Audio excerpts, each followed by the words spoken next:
ကန်လွှဲရင်ကွာတိမ်ဘလောက်ထောက်တောင်း ကိုလင်းနေမှာကိုကြော်ကြည့်မလို့ နေမှာမလုံနဲ့ဘယ်သူတော့အတိကြပြော ကိုလင်း ကိုလေးတိမ်ဘလောက်တောင်းလဲ အဲ့လိုတော့မသိဘူးအရင်တော့သူပြောတာ10 တိမ်ကို10 သိန်းလို့ပြောစင်ကြောင်တော့မင်းတော့ဒါလေးနှလုံးယူထားလိုက်ကျွန်တော်မယူခြင်းဘူးလို့ကျွန်တော် အပြစ်တွေပါယူလာနေတာ လက်ပြေပုံကမနေ့ကသမင်းတင်းကပြေးတာဟုတ်တယ် လက်ပြပုံက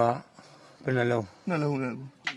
ဒါဆိုရင်သူတို့ပတ်သက်နေရတာကြတော့သိသွားတယ်ပေါ့သိတယ်ပေါ့ ပြောစံကြတယ်တရားဘလောက်တန်ရတယ်ဆိုတာပြောတယ် အဲ့ဒါဘသူတွေရိုက်တယ်ပြော ဟုတ်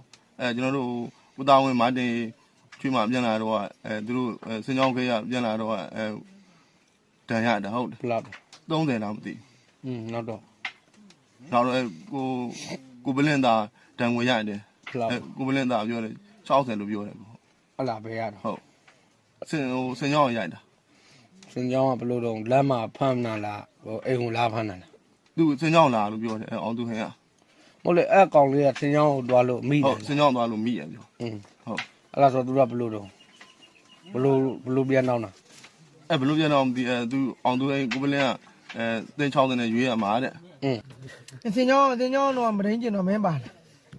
ပါတယ် မရောက်ဘူးကြောင်လည်းမရောက်စင်ကြောင်လုံးလုံးသိမရောက်ခဲ့ဘူး 19နှစ်ကလေးမလေးကွာမရင်းကျင်ပြီးတက်ပြီလား ကျွန်တော်မသိဘူး မင်းပါ မသိဘူး ဒီလိုပါလီးပြန် မ ပြီ ပါဘူးဒီလည်းဒီပါလည်းမပါ တည်င်းကမကြောက်ဘူး တကယ်မကြောက် ဟာတည်င်းမေးလားခွေးချင်းညမလို့ဒီချင်းညမလို့မသိကြတော့မအီလို့ငါ့ဖြတ်လိုက်ငါလုံးဝမအီလို့